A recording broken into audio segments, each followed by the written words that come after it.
Dr. Jai-Ho Park wiped the red dust from his glasses and looked again at the scanner screen. After 3 years of digging on Mars, he had found something unusual. The scanner showed a large metal box buried deep under the Martian surface. This was different from the usual rocks and sand they found every day. "Everyone, come here quickly," he called to his team. The other scientists rushed over to his spot in the dig site. The morning sun cast long shadows across the red ground as they gathered around him. Dr. Park carefully moved more sand away from the spot. His hands were shaking with excitement.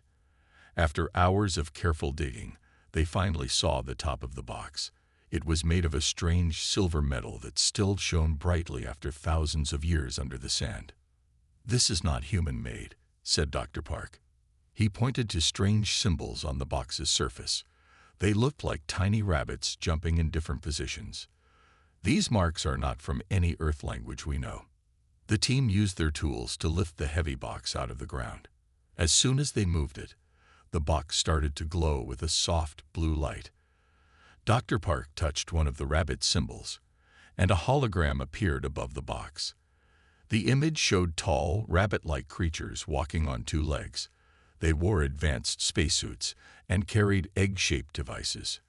"This is impossible," whispered Dr. Park. He watched as the hologram showed these rabbit creatures visiting Earth long ago. They were hiding the egg-shaped devices in different places around the ancient Earth. The scenes looked exactly like the old stories of the Easter Bunny hiding eggs for children to find.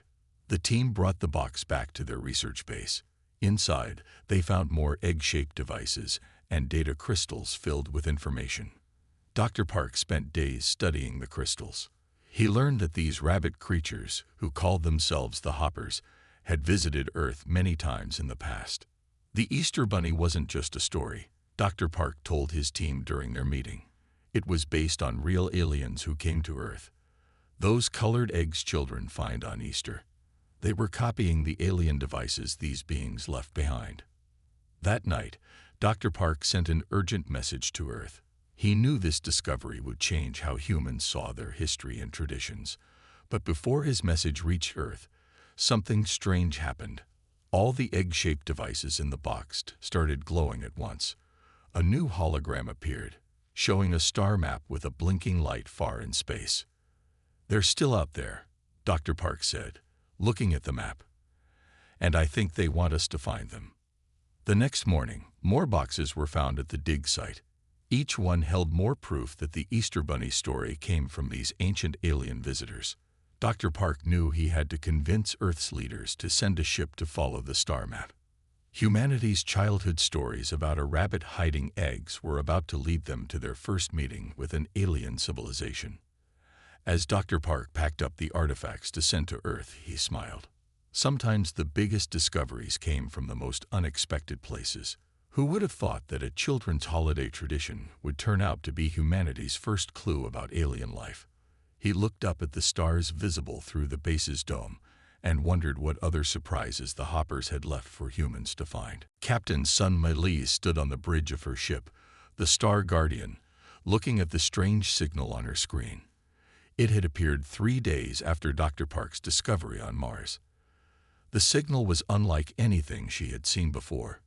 "Dr. Haenul Kim to the bridge, please," she called over the ship's system. Minutes later, the ship's geneticist walked in, carrying his tablet computer. "Look at this pattern," Captain Lee said, pointing to the screen. "It repeats every 12 seconds, just like a heartbeat. But it's not random. There's a message hidden in it." Dr. Kim studied the signal carefully. His eyes widened as he noticed something familiar. "Captain, these patterns match DNA sequences, but not just any DNA. They match rabbit DNA from Earth, and they also match the patterns from the Mars artifacts." The signal grew stronger as they moved their ship toward it. Soon, their computers started decoding more of the message. It contained pictures, star maps, and what looked like an invitation. "They want us to meet them," Captain Lee said, studying the decoded images. "The Hoppers are reaching out to us directly." The Star Guardian's crew prepared for their journey. They packed the artifacts from Mars and gathered their best scientists.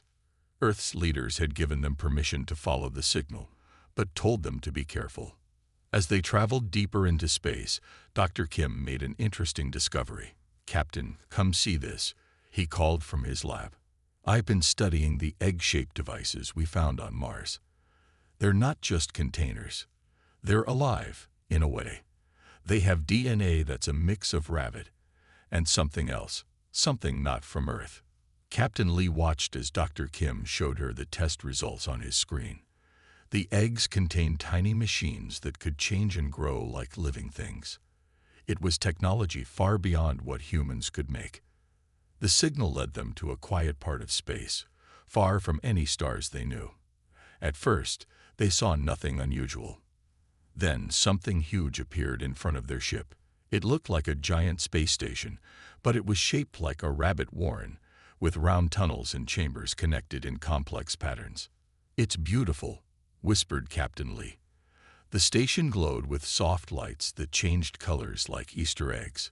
A gentle voice came through their communication system, speaking perfect Earth English. "Welcome, humans," the voice said. "We are the Hoppers, and we have been waiting a long time to meet you properly. Please dock at the main entrance. Ambassador Yunha will greet you." The crew felt nervous but excited as they guided their ship toward the giant station. Through the windows, they could see tall rabbit-like beings moving inside the station. They wore colorful robes and walked on two legs, just like in the Mars holograms. "Send a message back to Earth," Captain Lee told her communication officer. "Tell them we've made contact. The Easter Bunny legends were real, and they've been watching over us all this time."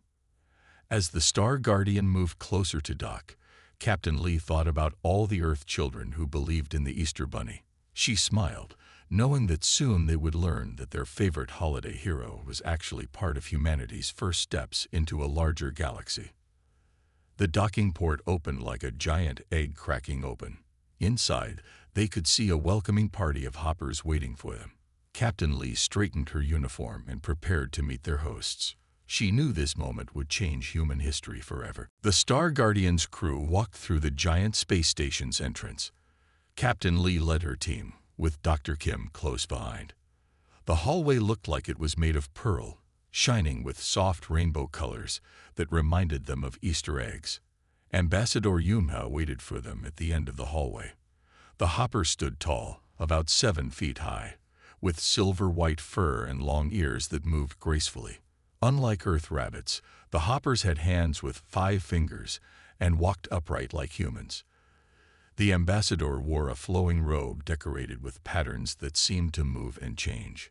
"Welcome to the Warren," Ambassador Yunha said warmly. "We have watched humanity grow for a very long time. Now you are ready to learn the truth about our connection." The ambassador led them into a large round room. The walls showed moving pictures of space and planets. Other hoppers worked at strange computers that floated in the air. Everything in the room was curved and smooth, with no sharp corners. "Our civilization is very old," Ambassador Yunha explained. "We travel through space, finding young planets that could support life. We help these planets grow by using our special eggs." The ambassador touched a control panel, and a hologram appeared in the middle of the room. It showed a beautiful egg-shaped device floating in space. "These are not simple eggs," the ambassador said. "They contain millions of tiny machines that can change a planet's environment. They make the air better for breathing and help plants grow stronger." Captain Lee watched in amazement as the hologram showed how the eggs worked. "So when you visited Earth long ago, you were helping our planet become better for life?" "Yes," Ambassador Yunha nodded. "We placed thousands of eggs around your world. They released helpful machines that made Earth's environment better for all living things. Some humans saw us doing this work. That's how the story of the Easter Bunny began." Dr. Kim stepped forward, looking excited. "The eggs I studied from Mars. They're still active, aren't they? They're still helping maintain Earth's environment." The ambassador smiled. "Very good, Dr. Kim. Yes, our eggs never stop working. They have helped protect Earth for millions of years. The colored shells you humans paint on Easter eggs look like the special shells we use to protect our technology. A younger hopper brought them drinks in egg-shaped cups. The liquid inside was clear, but sparkled with tiny lights. This is star nectar, Ambassador Yunha explained. It will help you understand our language better. As they drank, the humans felt their minds becoming clearer. Suddenly, they could read all the strange symbols on the walls. They could understand the other hoppers talking nearby. There is much more to show you, Ambassador Yunha said.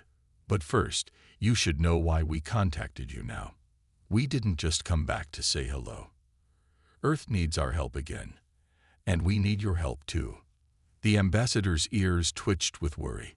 The happy mood in the room changed. Captain Lee could tell something was wrong. What kind of help do you need? She asked. Ambassador Yunha touched another control. A new hologram appeared, showing dark shapes moving through space. A dangerous species is coming, the ambassador said quietly. They destroy all life they find. We must prepare Earth's defenses. The eggs we left behind. They're not just for helping life grow. They're also part of an ancient defense system, and we need to activate them soon. Captain Lee looked at her crew. They had come looking for answers about the past, but found themselves facing a threat to Earth's future. The story of the Easter Bunny was about to become much more important than anyone had ever imagined. Do-hyun leaned forward in his chair as he watched the holographic records in the Warren's history room. The young scientist had spent hours studying the Hoppers' past missions to Earth. Each recording showed more amazing things about their work. This is incredible, he said to himself as a new recording began to play. The hologram showed Earth as it was millions of years ago. The air was different then, and strange creatures walked the land. In the recording, a group of hoppers arrived in a ship shaped like an egg. They carried their special devices to different parts of the world. Ambassador Yunha stood next to Do-hyun, watching the recordings with him. Those were our first visits to your planet, the ambassador explained. Earth was very different then. The air was not good for many types of life. Our eggs helped change that. The hologram showed the hoppers placing their eggs in careful patterns around the ancient Earth. Each egg sank into the ground and began to glow. Tiny machines came out of the eggs and spread through the soil, water, and air. Slowly, the world in the recording began to change. Plants grew stronger, and the air became clearer. But why did you hide the eggs? Do-hyun asked. Why not leave them in the open? The ambassador's ears moved thoughtfully. The eggs needed protection. If they stayed on the surface, they might get damage. Also, the eggs work better when they connect to the planet's core. That's why we buried them deep underground. Do-hyun watched more recordings. He saw hoppers visiting Earth through different time periods. Sometimes humans would see them working.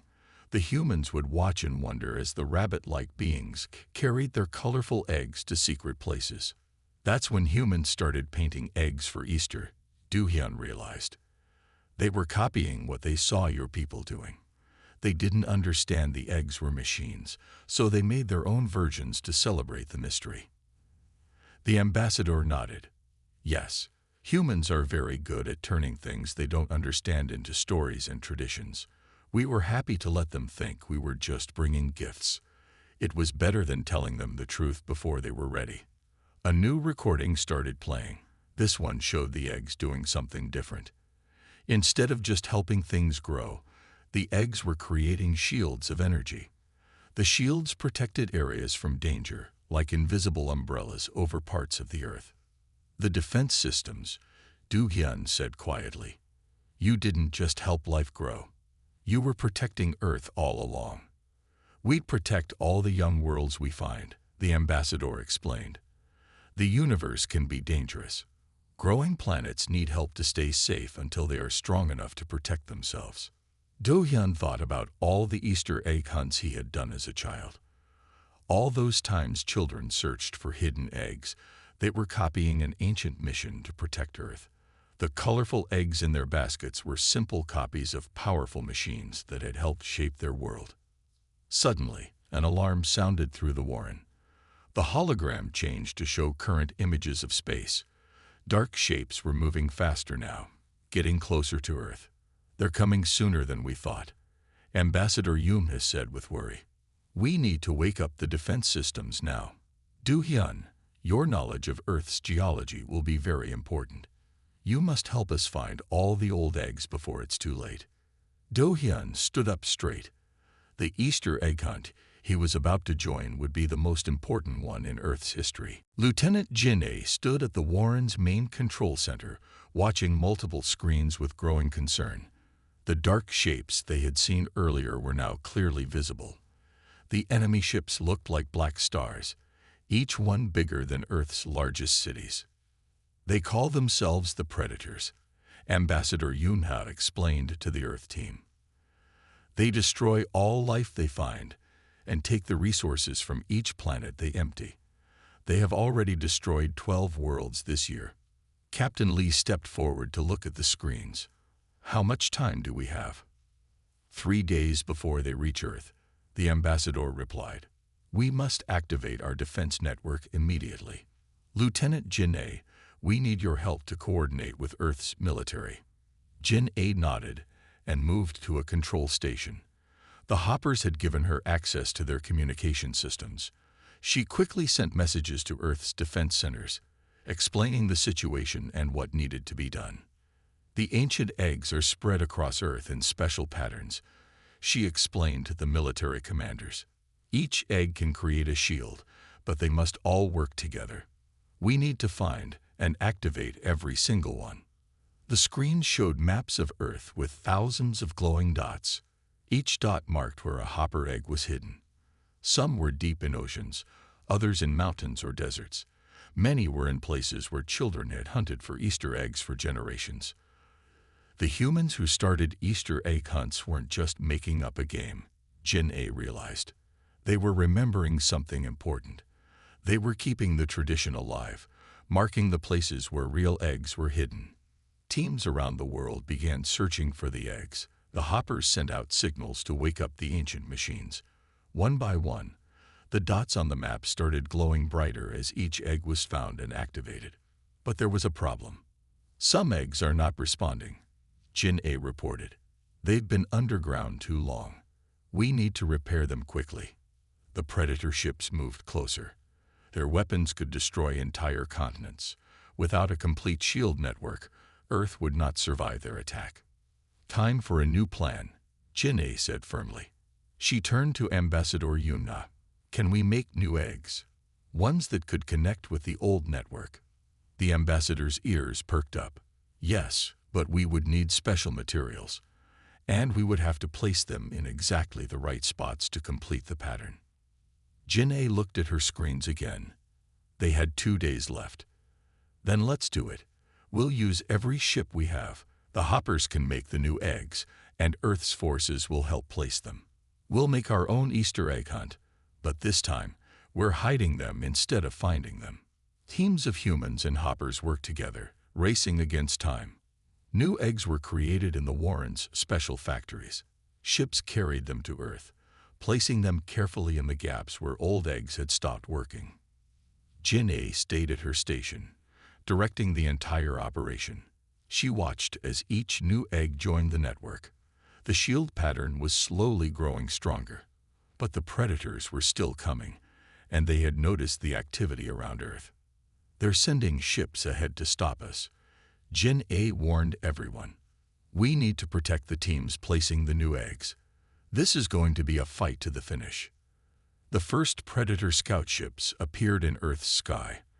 The real battle was about to begin. Chief Engineer Ta-won worked quickly in the warren's main engineering room. Time was running out. The Predator scout ships were already attacking teams on Earth, and the main fleet was getting closer every hour. "The old eggs need more power," he told the Hopper engineers around him. "They'd been sleeping too long. We need to wake them up faster." His hands moved across the control panels as he tried different power settings. Ambassador Yoon had brought him a strange device that looked like a golden Easter egg. "This is one of our strongest power sources," the ambassador explained. "It can send energy to all the eggs at once. But we've never used it on such an old network before." Taiwan studied the golden egg carefully. Inside, he could see energy swirling like a tiny galaxy. This was the most powerful thing he had ever held. "We don't have a choice," he said. "We have to try it." He connected the golden egg to the Warren's main power system. On his screens, he could see all the ancient eggs buried on Earth. Some were deep in ocean trenches. Others were hidden under mountains or in desert caves. Many were in places where churches and temples had been built, places where people had celebrated Easter for centuries. "Starting power transfer now," Taiwan announced. He pressed his hand against the golden egg. It began to glow brighter and brighter. Energy flowed from the Warren through space to Earth. At first, nothing seemed to happen. Then, one by one, the ancient eggs began to wake up. They glowed with beautiful colors, just like Easter eggs. The energy spread through the ground and water, connecting all the eggs together. "It's working," Taiwan called out. "The whole network is waking up." On Earth, amazing things were happening. The ground hummed with power.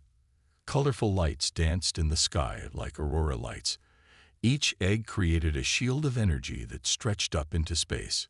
The shields connected with each other, forming patterns like a giant Easter egg around the whole planet. The Predator scout ships tried to attack the shields, but their weapons couldn't break through. The ancient hopper technology was too strong. Every time a weapon hit the shield, it made the colors glow brighter. "Shield network is at 50% power," Taiwan reported. He watched as more eggs joined the network. 70%, 80%. But the main Predator fleet was almost there. They needed the shields at full power before the fleet arrived. Taiwan looked at the golden egg. It was using a lot of energy, maybe too much. "The power source is getting unstable," a hopper engineer warned. "It might break if we keep using it." Taiwan shook his head. "We can't stop now. Earth needs full shields." He pressed both hands against the golden egg, helping it stay stable. The egg grew hotter, but he didn't let go. Finally, the last ancient egg woke up. The shield network spread fully around Earth, glowing with all the colors of Easter. It was the most beautiful thing anyone had ever seen. "Shield network at 100% power," Taiwan said with a tired smile. His hands were shaking, but he had done it. Earth was ready for the battle that was coming. Through the Warren's windows, they could see the main Predator fleet arriving. The real test of the ancient egg's power was about to begin. Commander Minji stood on the bridge of her ship, leading the combined fleet of Earth and Hopper vessels. The Predator ships filled the sky ahead of them, their black hulls blocking out the stars. The enemy fleet was larger than anything humans had ever seen before. "All ships, report in," Minji called through the communication system. One by one, the ships responded. Earth had sent every spacecraft they had. The Hoppers had brought their fastest ships. Together, they formed a defensive line in front of Earth. "The shield network is holding strong," reported Taiwan from the Warren. The Easter egg shields glowed around Earth like a rainbow bubble. Inside the shield, millions of people watched the sky and waited. The Predator ships fired their first attack. Huge beams of dark energy struck the shield. The colors rippled but held firm. The ancient eggs were doing their job, protecting Earth just as they had for millions of years. "Now it's our turn," Minji said firmly. "All ships, attack pattern Alpha." The Earth Hopper fleet moved forward together. Their ships looked small next to the huge Predator vessels, but they were faster and more agile. Minji's plan was working. The smaller ships darted between the Predator vessels, drawing their fire away from Earth. Every time the Predators tried to hit the shield, the combined fleet would interrupt their attack. "Look at the eggs," someone called out. The ancient eggs buried on Earth were doing more than making shields. They were sending up beams of light into space. The beams hit the Predator ships, making their weapons stop working. The battle moved through space around Earth. The sky lit up with weapons fire and shield energy. It looked like the biggest Easter-like show ever seen. The Predator ships tried to break through, but they couldn't get past the shields. "They're falling back," Minji reported. The Predator fleet was moving away from Earth, but she knew they weren't giving up. They were gathering for one final attack. "All power to the shields," she ordered. Everyone on Earth and in space worked together. The eggs glowed brighter than ever before. The shield turned into a solid wall of rainbow light. The Predators launched everything they had at Earth. Their weapons filled space with dark energy. For a moment, it looked like the shield might break. But then something amazing happened. The eggs released a new kind of energy. The shield didn't just block the attack. It caught it and turned it around. All the Predators' weapons were reflected back at their own ships. The dark fleet was caught in their own attack. "Keep holding," Minji called to her fleet. They watched as the Predator ships tried to escape their own weapons. But it was too late. Their fleet broke apart, defeated by the ancient technology they had tried to destroy. When it was over, the remaining Predator ships flowed into deep space. Earth was safe. The shield network powered down slowly, but didn't turn off completely. The eggs would keep watching, ready to protect Earth again if needed. Commander Minji looked down at her home planet. The Easter egg shields had saved them all. Humans would never see their favorite spring holiday the same way again. 1 year after the Great Battle, Dr. Jaiho Park stood in a special museum in Seoul. Around him, children and adults looked at displays showing the true history of the Easter Bunny. The museum's walls had pictures of the hoppers and their amazing eggs that had protected Earth for so long. "And here we have one of the original eggs," Dr. Park said to a group of visitors. He pointed to a beautiful display case. Inside was one of the ancient hopper eggs, still faintly glowing with rainbow colors. "This egg helped protect our planet for millions of years before we even knew it was there." Ambassador Yoon stood next to him, now a familiar sight on Earth. After the battle, many hoppers had stayed to help humans learn about their shared history. They had built new research centers where humans and hoppers worked together. "Our people have always believed in protecting life wherever we find it," the ambassador explained to the visitors. "Now Earth has joined us in this mission. Together, we are helping other young worlds grow and stay safe." In orbit above Earth, the Star Guardian was preparing for its first mission as part of the combined Earth Hopper fleet. Captain Sun Mi watched her crew working with their new Hopper teammates. They were loading new eggs into the ship, ready to take them to other planets that needed protection. "It's strange to think about it," Captain Lee said to Dr. Hae-Nul Kim as they checked the ship's systems. "All those years of Easter egg hunts were actually helping us remember something important. Even when we forgot the real reason, we kept the tradition alive." On Earth, the spring holiday had changed. Children still hunted for colored eggs, but now they also learned about the real eggs that helped save their world. Many of the eggs were still active, buried deep under the ground. Their shields stayed ready, protecting Earth from any future threats. Dr. Park walked through the museum to a new display. It showed pictures from other planets where humans and hoppers were now working together. Some worlds were just beginning to develop life. Others needed protection from dangers in space. Earth was helping them all, just as the hoppers had once helped Earth. "The best part," Dr. Park told the visitors, "is that we're making new traditions now. Every planet we help adds their own stories to ours. The Easter Bunny isn't just Earth's story anymore. It's becoming a story for the whole galaxy." In a special room at the back of the museum, Do-hyun was teaching young scientists about the egg technology. They were learning how to make new eggs and how to use them to help other worlds. Some of his students were human, others were young hoppers, all working together. "Remember," Do-hyun said to his class, "these eggs do more than just protect. They help life grow and change in good ways. That's why we hide them carefully and watch over them. Just like the Easter Bunny did for us all those years ago." As night fell over the museum, The ancient egg in its display case glowed a little brighter. Through the windows, people could see new ships leaving Earth, carrying hope and protection to other worlds. The Easter Bunny's mission had grown from a simple story into something wonderful, a way for different species to work together and help life grow throughout the stars.